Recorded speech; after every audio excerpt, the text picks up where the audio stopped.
नमस्कार। सिंधु सागर जे Sindhu channel में आवा सभिनीनि जी दिली आजियां। असां यूपीएससी जो सिलेबस सिंधीअ जो जेको ऑप्शनल सब्जेक्ट आहे उहो पढ़ी रहिया आहियूं।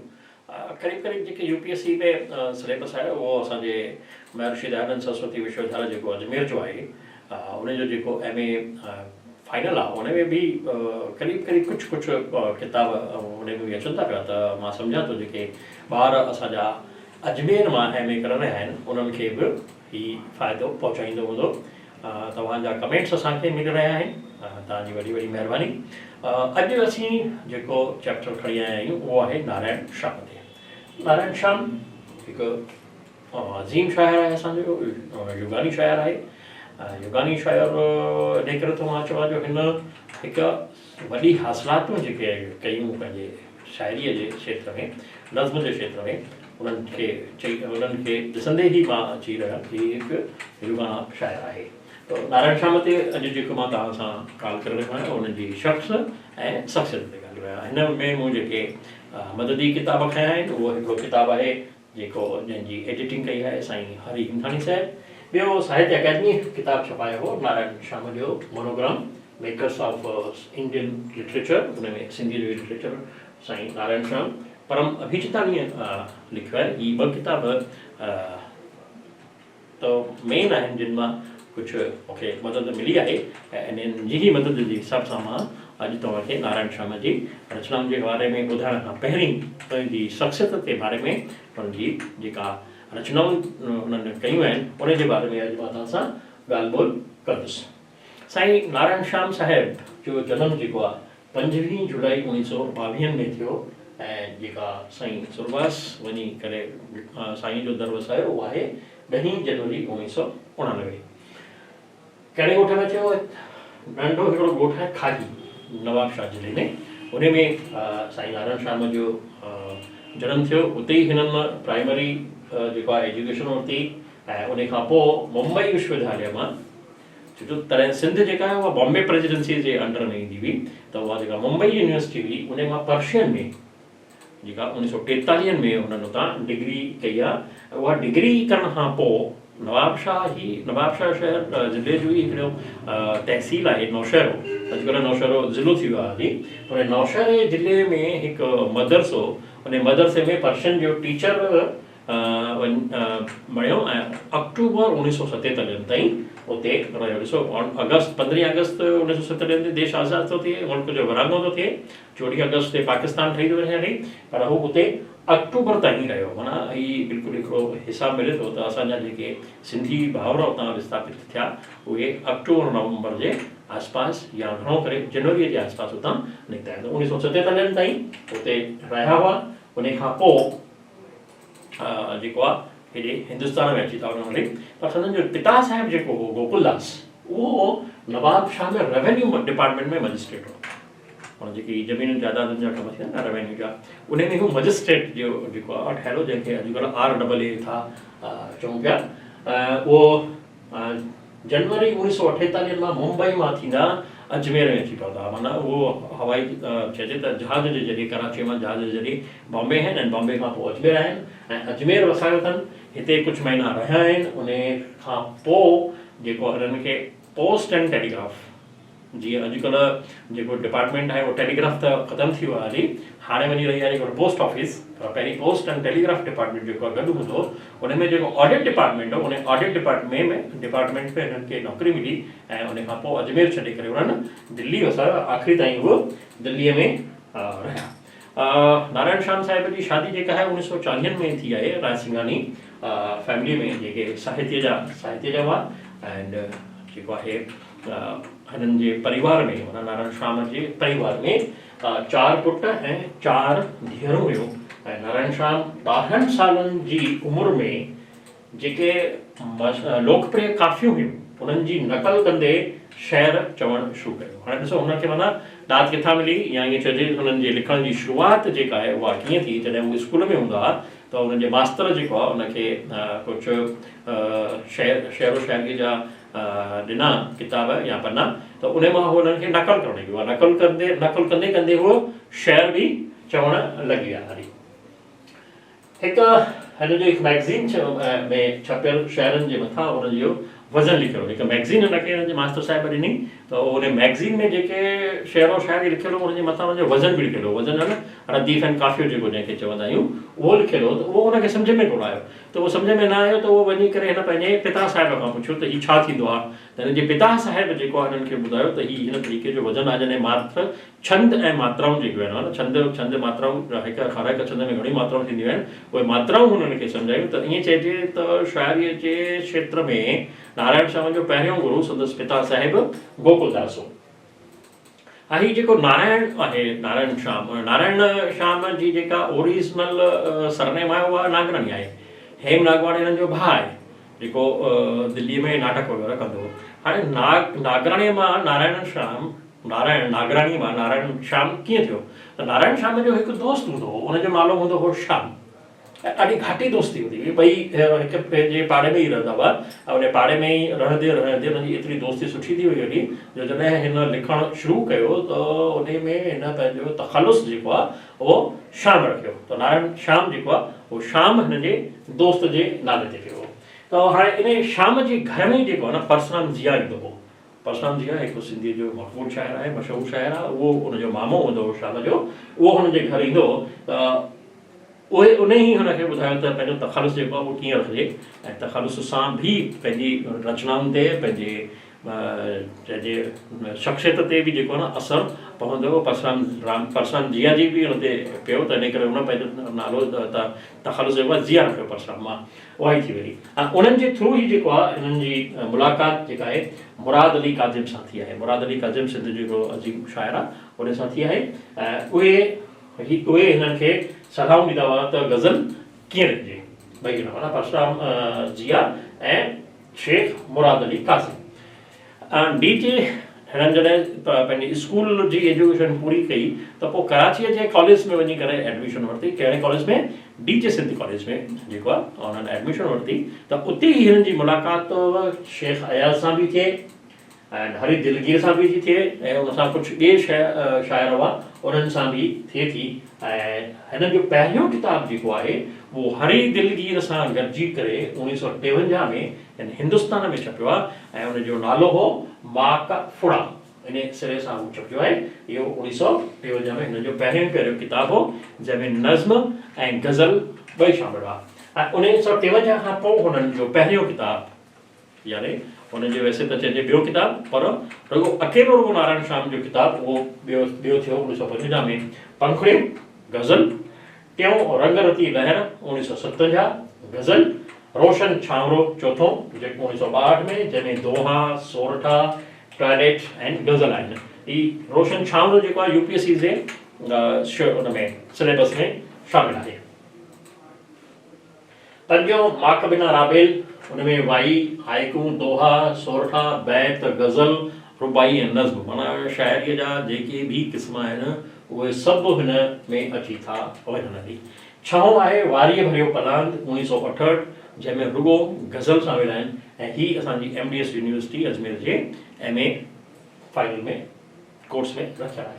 सतों किताब आछींदे रजमरा 1972 गज़ल ऐं नज़्म, महकी वेल सुबुह जी 1983 गज़ल, नासो रंग नासो सुरहान 1987 गज़ल, बूंद लहरो समुंड 1987 गज़ल, ऐं ॾात ऐं हयात ॿ भाङ, माना हिकिड़ो मोटो किताबु आहे जंहिंमें ॿिन्ही में हिन जूं 315 गज़लूं आहिनि। 315 गज़लूं जेके आहिनि उहे हिननि 1940 खां वठी 1987 ताईं जेके लिखियूं हुयूं उहे सभु हिननि जेको आहे कंपाइल कयूं आहिनि। उहे कंपाइल किने चोड़े था थी आहिनि, उहे अॻियां जेको आहे हली करे मां तव्हांखे ॿुधाईंदुसि। हिननि खे साहित्य अकादमीअ वारीअ भरियो पलांद ते इनाम ॾिनो, त उहो इनाम जॾहिं ॾिनो हुननि खे त हुननि हुते तकरीर कई त मां इहो किताबु कीअं लिखियो, छो राइटर खां पुछंदा आहिनि त तुंहिंजी इहा जेका रचना आहे उहा रचना कीअं आई, त हाणे उन जे जवाब में हू छा था चवनि पिया, नारायण श्याम जेको हुते तकरीर कई आहे उन में 21 फरवरी 1971 ते साहित्य अकादमीअ पारां इनाम मिलण ते नारायण श्याम पंहिंजा वीचार पेश कंदी ॿुधायो आहे त पंहिंजी समूरी ज़िंदगी मां सुख दर्शी रहियो, माना मूंखे को ॾुख साईं न ॾिनो, मुल्क जी विरहाङे खां अॻु मूंखे दुख दर्सी बणिज लाइ को कारण ई कोन हो। आज़ादी ऐं विरहाङो हिकु छिकताण जो दौरु आयो, पर ज़िंदगीअ तरफ़ मुंहिंजो नज़रियो कोन बदिलियो। मुंहिंजे विश्वास खे क़ाइमु रखण लाइ कुझु न कुझु हूंदो ई हो। ऊंदाही राति में मूं तारनि जो जलवो ॾिठो, पर 1965 वारी हिंद पाक लड़ाईअ इंसान खे चङाईअ बाबति विश्वास टोड़े छॾियो। यानी हिंदुस्तान ऐं पाकिस्तान पाण में विढ़िया, तो उन जो जेको असरु आहे उहो नारायण शाह जे दिमाग़ ते बि थियो कि यार असां सुठो पड़ोसी थी करे जंहिंखे जनमु ॾिनोसीं, जंहिंखे चइजे कि बहबूदीअ लाइ सरकार हेॾा पैसा ॾिना, उहो बि असांजे मथां चढ़ी आयो आहे।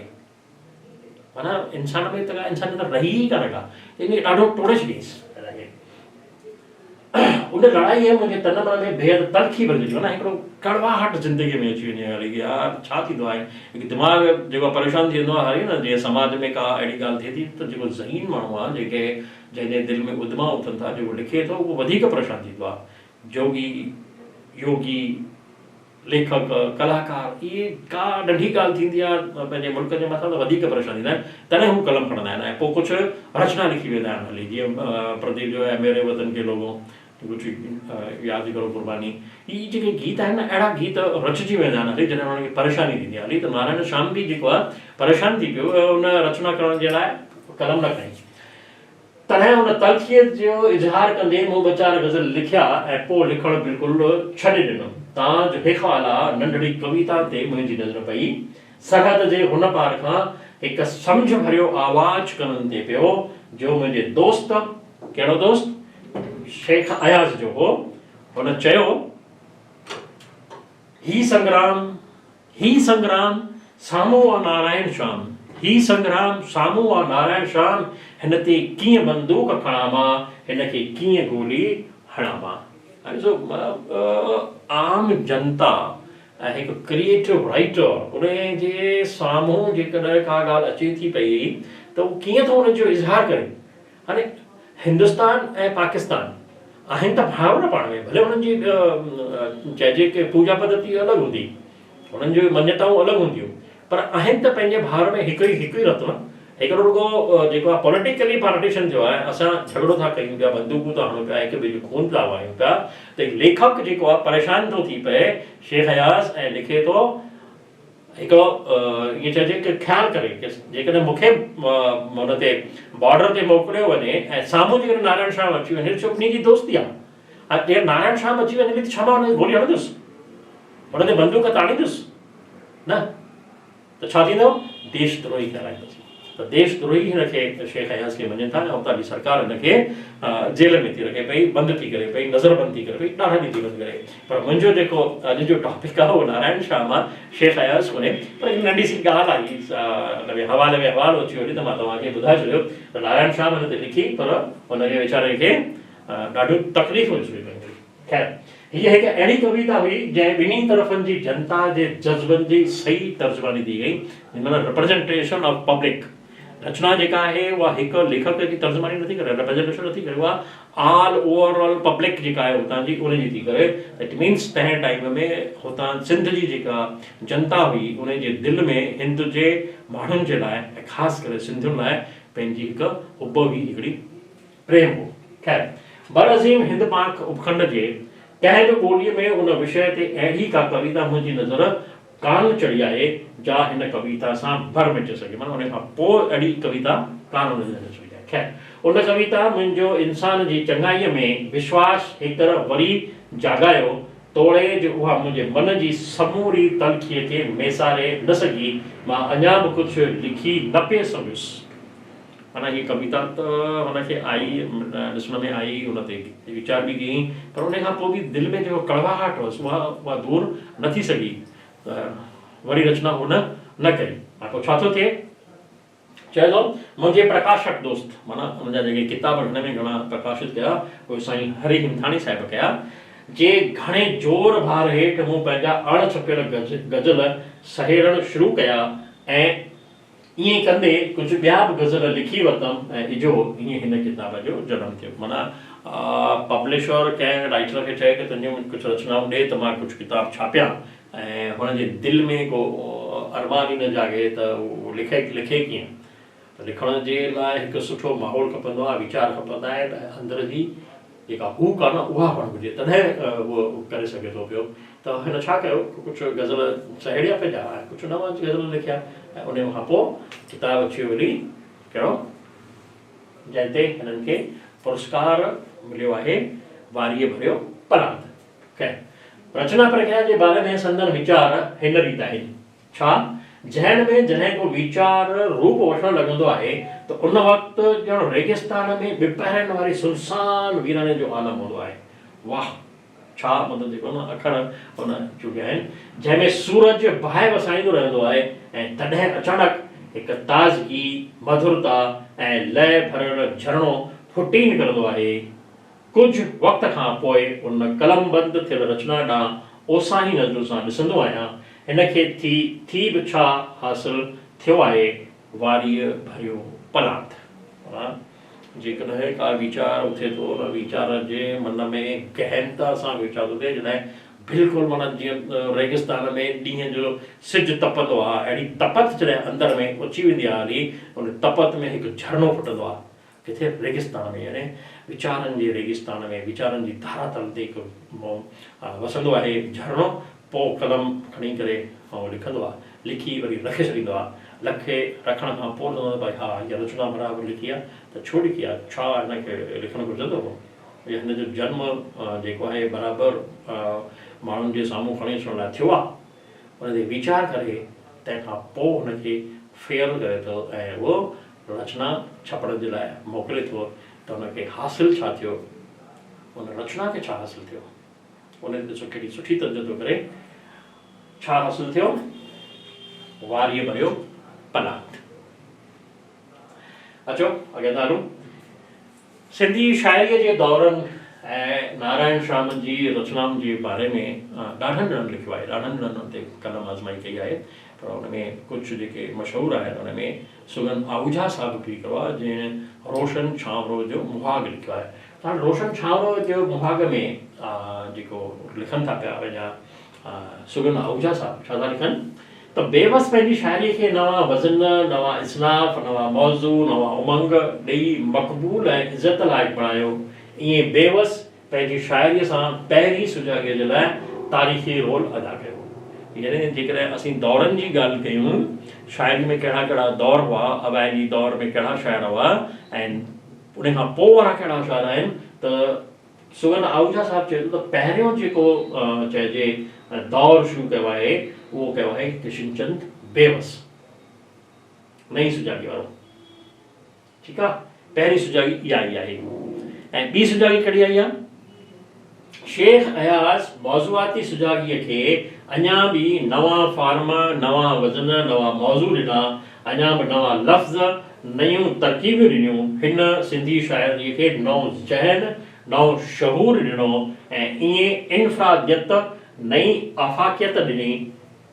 ऐं सभ खां वधीक हिन पंहिंजे युगाने फ़न ऐं शख़्सियत सां सिंधी शाइरीअ खे नई लय, नई सोच, नई तासीर, नओं तासीर ॾिनो आहे। इहा ॿी सुजाॻी कंहिं ॾिनी, पहिरीं सुजाॻी किशनचंद बेवस, ॿी सुजाॻी शेख अयाज़, ऐं टीं सुजाॻी आहे विरहाङे बैदि तरक़ी पसंदि शाइरीअ जो टियों ऐं आख़िरी दौर बि चई सघिजे थो। हिन दौर जे फैलाव 4-5 सालनि ताईं रहियो। हिन दौर में को बि शाइर मशहूरु न थी सघियो, मक़बूल न थी सघियो, छो जो हिन दौर ते सियासत छाई रही ऐं क़ौमियत बदिलजंदी रही। सियासत जो ग़लबो या अवाम जी सियासी रहबरी करण जो जज़्बो टुटण बैदि क़ौमियत जो जज़्बो बाक़ी रहियो। करे ॾिसो, जॾहिं पॉलिटिक्स ख़तम थी वञे हली, राजनीति ख़तम थी वञे हली, तॾहिं वञी करे नेशनलिटी या क़ौमियत जेको आहे जाॻे थी वञी वञे। हाणे क़ौमियत जाॻी, उहा कंहिं जाॻी, उन जे जज़्बे मां नई सुजाॻीअ जो हिकु नओं दौर शुरू थियो आहे। ऐं इहो दौर जंहिंमां अॼु असीं गुज़री रहिया आहियूं, माना हेॾा साल थी विया हली, जेकॾहिं विरहाङे खां पोइ 4-5 सालनि जो जेको तरक़ी पसंदि दौर, प्रगतिशील दौर शाइरीअ में ख़ासि करे नसुर में जेकॾहिं चइजे, उन खां पोइ अॼु ताईं जेको दौर आहे उहो नओं दौर आहे। साहित्य जे इतिहास में त असीं अलॻि अलॻि पढ़ी आया हुआसीं, मॉडर्निज़म, पोस्ट मॉडर्निज़म, प्रगतिशील धारा, आधुनिक धारा, उत्तर आधुनिकता इहो सभु पढ़ियोसीं, जदीदियत बैद जदीदियत, पर हिते जेको हीउ चए थो त इहा नई सुजाॻी जेका आहे अञा बि शाइरीअ में हली रही आहे। ऐं नई सुजाॻी जे बारे में सुगल आहूजा साहिब जो वीचार आहे त हिन सुजाॻी जो सर चश्मो यानी हिनखे स्टार्ट करणो वारो आहे ऐं उन पाकीज़गी जज़्बे में आहे, जंहिं जज़्बे जो रास अचण सिंधियत खे क़ाइम दाइम रखणु ऐं उनजे फलण फूलण जो हमवन आहे। इन में हर क़िस्म जो इज़ाफ़ो करे उनखे ओज ते रसाइणो आहे। हाणे नई सुजाॻीअ जी जेके तक़ाज़ाऊं आहिनि उहे कहिड़ियूं कहिड़ियूं आहिनि, उहे सुगन आहूजा साहिब ही ॿुधायूं आहिनि।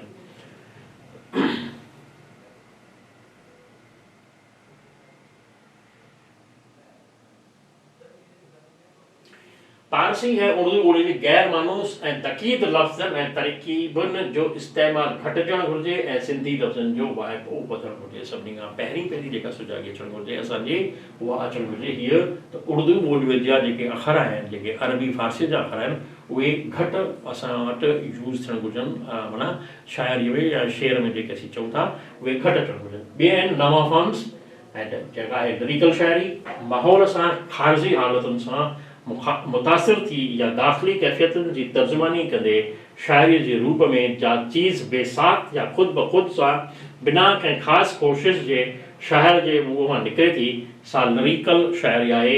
ऐं लिरिकल शाइरीअ जो बुनियादी वास्तो जज़्बे या जज़्बात सां आहे। लिरिकल माना जेको गीत जे रूप में अचे, जंहिंखे ॻाए सघिजे, त इहे अख़र इहो लिरिकल शाइरी कीअं ईंदी जॾहिं शाइर जे दिमाग़ में कोई हलचल थिए थी पई हली ऐं हू हलचल ते गुनगुनाइणु लॻे थो। त नारायण श्याम जे लाइ ईअं चवंदा आहिनि ऐं ईअं गोवर्धन भारती जे लाइ बि चवंदा आहिनि त पहिरीं हू गुनगुनाईंदा हुआ, उन गुनगुनाइण खां पोइ वञी करे कुझु शेरो शाइरी लिखंदा हुआ, का रचना लिखंदा हुआ, त उहा जॾहिं शाइरी लिरिकल शाइरी अचे थी, लिरिक्स सां थी अचे पई, त पोइ उनखे संगीत बि मिली सघे थो पियो ऐं उहा रचना मक़बूल बि थी सघे थी पई। इहो चवणु आहे आम माण्हुनि जो। चलो, टियों आहे नयूं धाराऊं या रुझान, वक़्त जी तक़ाज़ाउनि मुताबिक़ फेरघेर करणु। जेको बि टाइम आहे उन टाइम में छा मतिलबु जेको आहे माल खपे, माण्हू छा था घुरणु चाहिनि, छा था पढ़णु चाहिनि, उनखे जेकॾहिं असां ॾींदासीं त उहा नई सुजाॻी वारी थी वेंदी हली, उहे नयूं तक़ाज़ा वारी। हिन लाइ हाणे सुगन आहूजा छा थो चए त पहिरियों आहे क्लासिकल फॉर्म वारियूं वायूं बैत ॾोहिड़ा में शाइरी करणु। माना जेको असांजो ओल्ड फॉर्म आहे उन में ही जेके फॉर्म्स हुआ, वायूं हुयूं, बैत हुआ, ॾोहिड़ा हुआ, उन में शाइरी करणु घुरिजे। ॿियो छा थो चए, सिंधी क्लासिकल किरदारनि खे खणी नवां रंग भरणु घुरिजनि, जीअं ऊमल ऐं राणो, लीला चनेसर, सुनी मेहार, उमर वारवी, इन ते खणी करे नवां जेको आहे तजुर्बा करणु घुरिजनि। ॿियो, क्लासिकल शाइरी जे किरदारनि सां वास्तो रखंदड़ ॻाल्हियुनि, सिंधियुनि जी लोक कथाउनि, ॾंद कथाउनि, ॿियनि ॼातल सुञातल ॻाल्हियुनि खे इख़्तिसार में ऐं इशारे तौरु कमु आणे सिंधी शाइरी में सिंधी तालीमात या एल्यूशन्स जे ज़ख़ीरे खे वधाइण ऐं ओज ॾियणु। असांजा जेके लोक कथाऊं आहिनि, लोक में जेके किरदार आहिनि, उन्हनि लोकनि खे कीअं वधाइजे, उन ते नयूं नयूं कीअं असांजी लोक कविता आहे न, पैसो रधो पट मां पैसे वरितो गा, इनखे नए फॉर्म में कीअं खणींदासीं, त हुनजे लाइ नओं बैत, नओं दोहो, नई वाही, नई शाइरी, ईअं असांखे करणु घुरिजे। नेक्स्ट आहे नई क्लासिकल शाइरी में मुस्लमान ऐं हिंदुनि जे ॾंद कथाउनि ऐं संस्कृत जी क्लासिकल शाइरी में मिलंदड़ किरदारनि खे ऐं उन्हनि सां वास्तो रखंदड़ ॻाल्हियुनि खे पेश करणु घुरिजे। माना असांजो जेको बि रचनाकार आहे उहो चाहे कहिड़ी बि धर्म मज़हब जो हुजे, उनखे हिननि ॿिन्ही ते जेको आहे ध्यानु ॾियणु घुरिजे, चाहे उहो हिंदू हुजनि चाहे मुस्लमान हुजनि। उन्हनि जूं जेके लोक कथाऊं आहिनि उन्हनि में बि कुझु जेको आहे सुठा माण्हू थिया आहिनि, उन्हनि खे खणी करे जेको आहे कथाऊं करणु घुरिजनि। उन में बि घणेई योद्धा थिया आहिनि, घणेई वीर थिया आहिनि, घणनि ई समाज में बदिलाव आणण जी कोशिशि कई आहे। अचो नेक्स्ट, सिंधी शाइरी में अरबी फारसीअ जे बहिर वजन सां गॾोगॾु संस्कृत ऐं हिंदी ॿोलीअ जे मातृक छंदनि में बि करणु घुरिजे रचना। असांजा जेके सिंधी शाइर आहिनि घणो करे अरबी फारसीअ वारा उन जो ई छंद अरूज़ जेको आहे न अॼुकल्ह यूज़ था कनि पिया, अञा बि कनि था पिया, पहिरीं बि कंदा हुआ, हाणे उहो थोरो घटियो आहे। पर हाणे असांखे छा करणु घुरिजे, हिंदी ऐं संस्कृत जा जेके मातृक छंद आहिनि उन्हनि छंदनि खे असांखे यूज़ करणु घुरिजे। चौथों, जमालियाती शाइरी। हिन नई सुजाॻीअ जी हिकिड़ी ख़सूसियत इहा बि आहे जो केतिरा शाइर शहूरी, नेम शहूरी ख़्वाए गैर शऊरी तौर जमानत शायरी तरफ़ मुतविज़ थिया आहिनि। जमाल माना सूंह, जमालत माना सूंह यानी एस्थेटिक्स या हुस्न। जमालियाती माना सूंह या हुस्न मुतालिक। जमालत में हुस्न जी माना है। हाणे रुगो चए तो हुस्न माना केवल औरत कोन्हे का, हिते ॾिसजो हिनखे छा थो चए पियो। केवल जमालत में हुस्न जी माना आहे कशिश, यानी जमालत में उहा ही चीज़ हुस्न आहे जंहिं वटि कशिश आहे, भल त इहा चीज़ कंहिंखे ॾिसण में हसीन न लॻे, बल्कि पोइ इहा चीज़ ॾिसण में अचे या न अचे, उन कशिश जा ज़रिया आहिनि पंज हवास। हाणे पंजनि हवासनि खे जेके शयूं सुठियूं लॻनि थियूं पयूं उहे सभु जमालत में आहिनि। श्रंगार रस में छा थो अचे, उहे जेके बि पंज हवास जेके आहिनि असांजा, उन्हनि खे जेके सुठा लॻनि था पिया उहे ई असांजी जमानत आहे, उहा ई एस्थेटिक आहे। उन में कहिड़ा कहिड़ा हवास आहिनि? ॾिसण जो, ॿुधण जो, छुहण जो, सिंघण जो, चखण जो, ऐं छहों अहसास आहे इंस्टिंक्ट ऑफ फीलिंग्स। इंस्टिंक्ट और फीलिंग माना एहसास जेको आहे असांजो, उन में असांखे जेको सुठो लॻे थो पियो उनखे असीं जमालत चऊं था पिया, उनखे असीं श्रंगारस चऊं था पिया। ऐं उन खां पोइ आहे काइनाती शाइरी। हिकु धारा या रुझान जी हैसियत में असां वटि मौजूदु नाहे, अहिड़े क़िस्म जी शाइरी हिकु धारा या रुझान जी हैसियत में सुभाणे बि असांजी शाइरी में मौजूदु न हूंदी शायदि। छो त एकड़ टेकड़ शाइरी अहिड़ी शाइरीअ जी बुलंदियुनि ताईं पहुची सघनि था या पहुची सघिया आहिनि, छाकाणि त नेचर पोइट्री जेका आहे, नेचर पोइट्रीअ वांगुरु जमालियाती शाइरी बि अॻिते वधी काइनाती शाइरीअ जूं झलकियूं पसाईंदी आहे, या हर सुठे जमालियाती शाइर काइनाती शाइरीअ जूं झलकियूं बि पसाईंदो आहे। मां यानी सुगम आहूजा, शाह, टैगोर, अयाज ऐं शाम वटि चए थो त काइनाती शाइरी जूं की झलकियूं पसी चुको आहियां। सुगम आहूजा रोशन छांवरो जे मुहाग में ही ॻाल्हियूं लिखियूं आहिनि। हाणे नेचर पोइट्री जेको आहे असांजी रोज़ानी ज़िंदगी जी मशगूलियुनि खां ॿाहिरि बि हिकु दुनिया आहे जंहिंखे फितरत, कुदरत या नेचर थो चइजे। असांजी रोज़ानी ज़िंदगी में जेके बि शयूं आहिनि उन खां अलावा जेको आहे उहो नेचर आहे। नेचर जी तरफ़ बि जेको आहे असांजो ध्यानु वञणु घुरिजे। उहो कहिड़े शाइर वटि आहे? शेख अयाज़ वटि आहे, टैगोर वटि आहे ऐं नारायण शाम वटि आहे। इहे हिननि जा सुगम आहूजा साहिब जो चवणु आहे।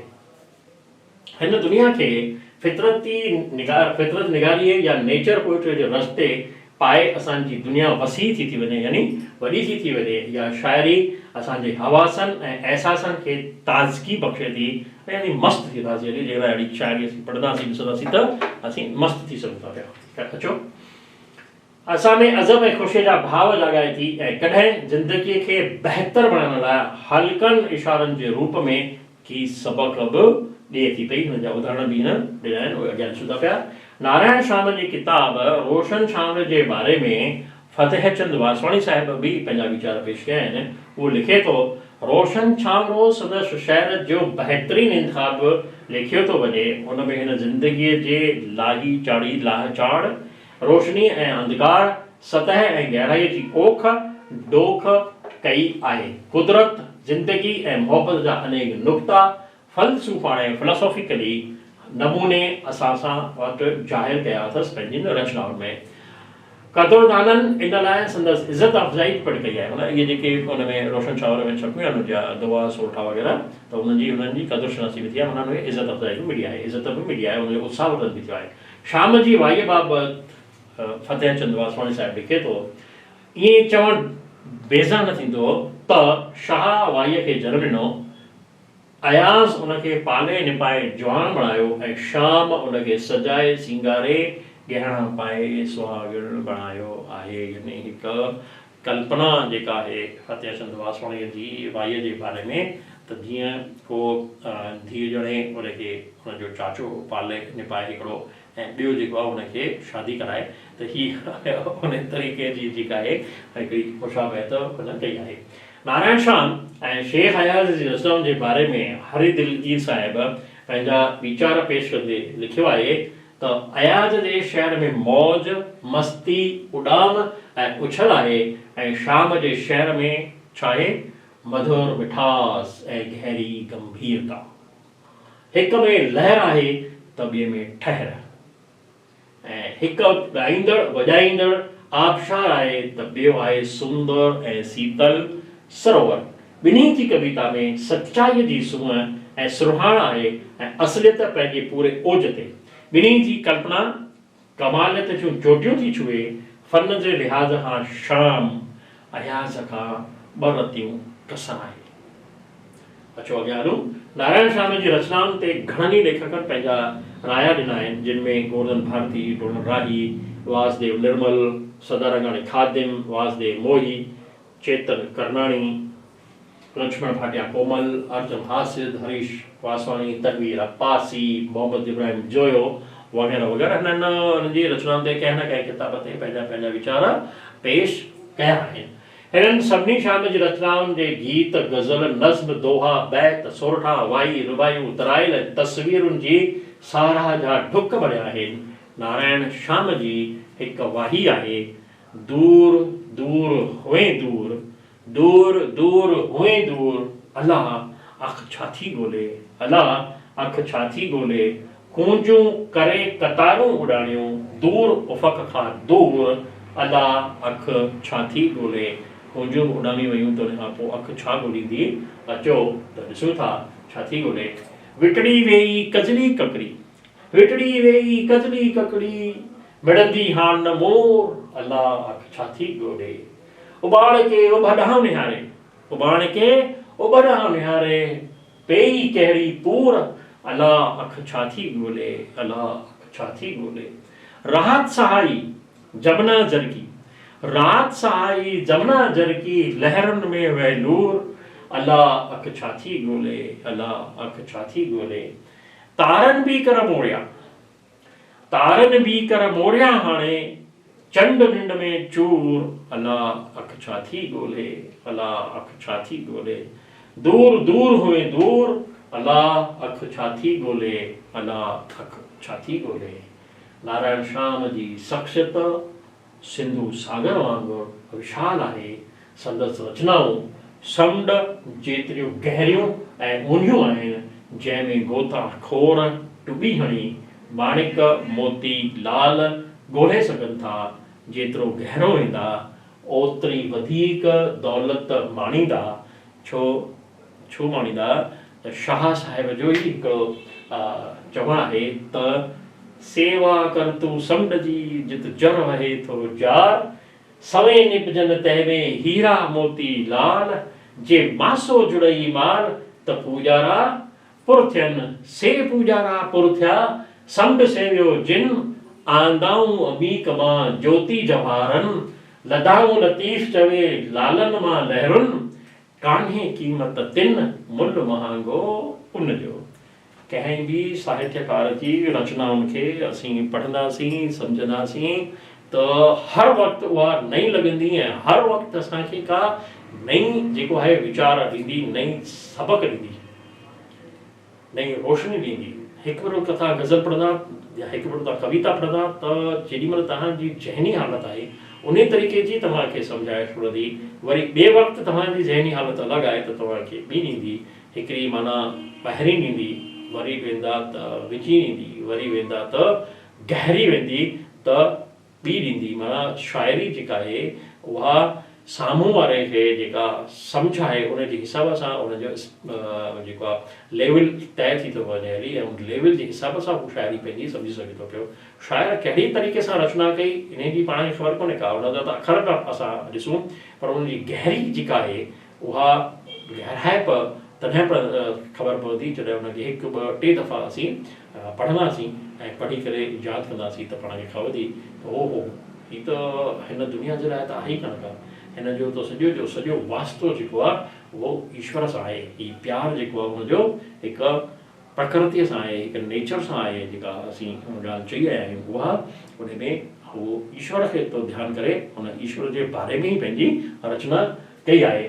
त नारायण श्याम जूं अखियूं कंहिंखे कंहिंखे ॻोल्हे रहियूं हुयूं, कुंजनि खे, ककरनि खे या ॿिए कंहिंखे, पर मुंहिंजूं अखियूं जेके ॻोल्हे रहियूं आहिनि उहे ॻोल्हे रहियूं आहिनि अहिड़ा नौजवान जेके सिंधी साहित्य जो गूढ़ो अभ्यास करे न रुगो UPSC जो जेको सिविल सर्विसिस जो एग्ज़ाम आहे उहो पास कनि, पर साहित्य जो जेको घणण असां वटि घटि थी वियो आहे, मां बंद जो अखर नथो इस्तेमालु कयां, घटिजी वियो आहे, उन घटियल खे वरी वधाए ऐं वरी वधाए करे हिकु ओज ॾिए, हिकु नारायण श्याम, हिकु गोवर्धन भारती, हिकु डोलन राही, हिकु हरी हिमथाणी, हिकु मोतीलाल जोतवाणी, हिकु मुरलीधर जेटले, अहिड़ा साहित्यकार, अहिड़ा गूढ़ा अभ्यासी असांजे हिन सिंधी साहित्य में पैदा थियनि, उहा मुंहिंजी अखि उहा ॻोल्हे रही आहे, उहा